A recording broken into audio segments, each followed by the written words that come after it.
নির্বাচন হবে। জেনারেল ওয়াকার ঘোষণা করেছে ডিসেম্বরে নির্বাচন। অনেকে বলে জেনারেল ওয়াকার আর্মির লোক হয়ে আবার রাজনীতির কথা বলে কেন? কেন রাজনীতির কথা বললে অসুবিধাটা কি? এটা কি বিদেশি আর্মি নাকি? এটা কি ভারতীয় আর্মি?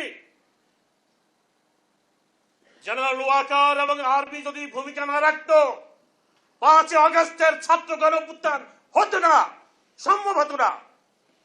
তাদের ভূমিকার কারণে এই ছাত্র গণঅভ্যুত্থান, এই বিপ্লব সাধিত হয়েছে, সফল হয়েছে।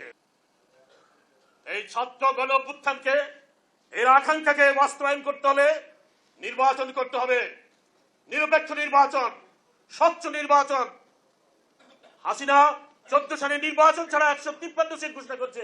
পৃথিবীর কোন দেশে আছে এটা? কোথায় আছে? এক শ্রেণীর সাংবাদিকরা দালালি করেছে, তখন অনেকে জেলে আছে এখন। আজকে সাংবাদিকদেরকে এই মুক্ত আলো বাতাসে ভূমিকা রাখতে হবে।